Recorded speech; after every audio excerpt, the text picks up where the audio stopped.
We are here. This is a camera. It is time for a brand new series called This Is the Way. In this new Star Wars Unlimited series, what I'm going to do is I'm going to play Star Wars Unlimited from scratch.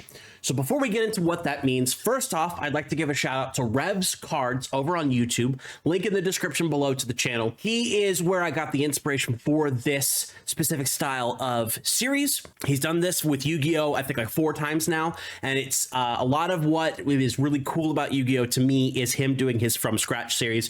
So we're going to try this here in Star Wars Unlimited. Going forward, a lot of my gameplay videos are going to be involved with this specific series. We're going to try to at least include one game in each episode of This Is the Way once Shadows of the Galaxy specifically releases. But as it stands right now, we have 2 basic rules of This Is the Way. We start with a starter deck, as everybody probably should in playing Star Wars Unlimited, whether it's the Spark of Rebellion starter deck, Shadows of the Galaxy starter deck, or in the future, Twilight of the Imperium, Twilight of the Republic, and anything else beyond that. And then the 2 rules are I cannot buy singles. I can only trade for them. And my cards must come from trades with other people or sealed product. So I will have, if everything goes to plan, I will have some sealed product set aside to be able to do this progression series with cards from Shadows of the Galaxy. Now, what does that say for Spark of Rebellion? That means that I need to trade other players for cards that I would need to build a deck in that. What we're going to do today, this is week 0. We're going to open up the 2-player starter kit, which I do have to say was provided to me by FFG and Asmodee as part of the press kit that you see back there. That video is also going to be linked in the description below. You can check that out and see what's in there, but I specifically didn't open the starter so that way I can do this. So without any further ado, let's crack this bad boy open and see what we're working with. We have here in front of me, that's why this camera's here and that camera's there, a pack of sleeves that I got from that kit, this lovely foil Mandalorian hyperspace card from the pre-release kit from that. When we go into the pre-release week, this will be available for me to use, but I want it here because it's cool. And then we have here the lovely Moff Gideon Mandalorian starter deck. So this is technically a 2-fold video. This is a starter deck opening, and then also how do we build from what we have from here for the first part of series This Is the Way. Moff Gideon started a deck list, the Mandalorian starter deck list. You can kind of guess, given the previous card that I showed, what we're going to do with a deck, and we are absolutely going to start with the Mandalorian. It's also kind of evident in the title of the series. So let's crack this bad boy open and see what we got. We did one of these for Spark of Rebellion, which I opened up after participating in the community celebration. Also, Darksaber playmat. This is the playmat that we will be using for the series. So we cracked this open. We've got one deck here, which is the Mandalorian deck. We've got a deck box. We've got some tokens. We've got the Shadows of the Galaxy quick start rules. We've got some mats here, which we're not going to use. We're also not going to use this deck box. Happy Gideon. We have the Gideon. We have this, and that's the rest of the inside of this. So there's that. I do have a soft crate that will be coming. We'll be using that for this. Tokens, I won't be using the basic tokens. You need to be able to see what's happening. I do have a spare set of Game Genic tokens that we're going to use for this series. Let's crack open the one I'm not going to use. I potentially could use any cards from this, but we're just going to go over what's in here really quick. I've done the deck list breakdown before, but this will be pretty easy. We obviously have Moff Gideon here, which let's crack this down a little bit. We've got Moff Gideon. We've got the Remnant Science Facility, which has the deck list on the back. We have 3 experience tokens, which are also going to be shield tokens on the back. We've got 2 Warzone Lieutenants. We've got 1 Dr. Pershing. We've got 1 General Tag. We've got 3 Incinerator Troopers as the starter deck rarity. We have 3 Outland TIE Vanguard, very good card. We have 1 Privateer Crew. We have 3 Seasoned Shore Troopers from Spark of Rebellion, very important for this deck because it fits with Moff Gideon's style of gameplay. We've got 2 Snowtrooper Lieutenants. We've got 2 Cell Block Guards. We've got 3 Death Troopers. We've got 3 Phase 3 Dark Troopers. We have 3 Super Laser Technicians. We have 1 Client, 1 Kirez Heavy Fighter, 2 System Patrol Crafts, 1 Discerning Veteran, 2 Pirate Battle Tanks, 3 Gideon's Light Cruisers, 1 Top Target, 1 Legal Authority, 2 Price on Your Head, 1 Outflank, 1 Timely Intervention, 2 Confiscates, a Moment of Glory, 3 Calculated Lethality, and 1 Remnant Reserves. So that'll be set over to the side. There are some cards we potentially could use as part of this. None of the villainy stuff because we don't want to go out of aspect for that. But the system patrol crafts might come in handy right off the bat. Top target as a bounty might also come in handy, and we'll have to see where we go from there. So we're going to just set these guys aside, and we're going to go right into the Mandalorian. We have the Mandalorian in all of his glory, soon to be replaced with the pre-release kit hyperspace card. We do have Remote Village with the deck list on the back. We have our experience and shield tokens, and then our basic deck that we're going to start with. This is going to be unmodified for our first week of gameplay, probably. We have here 2 Clan Ren Rescuers, which is fantastic. 3 Followers of the Way, which is also fantastic. 3 Grief Karga, a nice searcher for upgrades in this deck. We have 3 Grogus. This is going to be one of the key components of this deck moving forward. 1 Queel. We have 3 HARK 290 Freighters. We have 1 Mandalorian Warrior. We need to chase down a couple more of those. We have 2 Protectors of the Throne. Got to chase down another of those. We have 3 Village Protectors. Already a good amount of those. 2 Chain Code Collectors.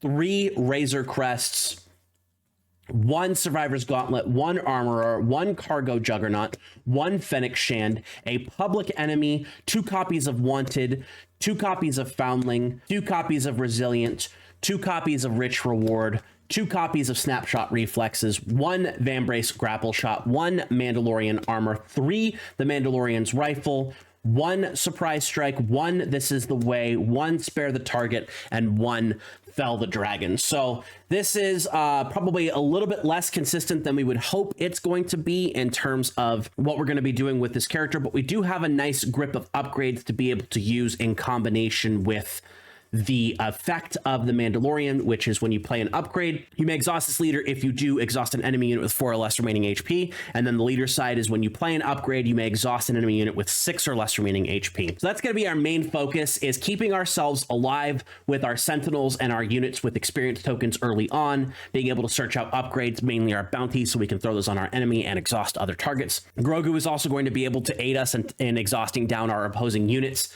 And then just trying to keep things like Protector of the Throne and Village Protectors on the board with their Sentinels in order to be able to prevent our opponents from attacking our base or attacking our key cards. Razor Crest in space is also going to be a good option because it does have that restore and can return an upgrade that we've lost. Armor, another really good card. We are probably going to try to keep this as Mandalorian tribal focused as possible, but given cards like Grogu and the Village Protectors are just so good, we're not going to use them, and we can make the Mandalorians with the Foundling.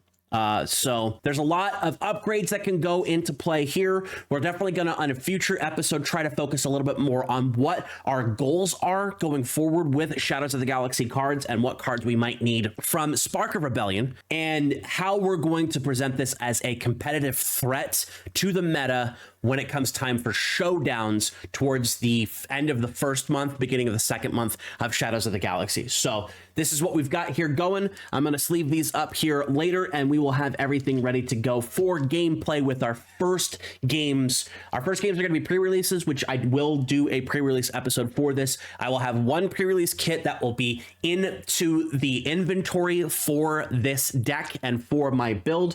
Like I said, we also have the Gideon stuff, where I would like to try to strictly stay cunning, vigilance, heroism in this deck, but if I find that something other than vigilance is going to be better for making this deck viable, we might switch to that. But for now, we're sticking with this aspect combination. I might try to trade out the Remote Village for something else and just try to focus on making the Mandalorian the best deck we can for this series, and to showcase to everyone you can play from scratch and you can upgrade in a progression style series with a limited amount of product going forward.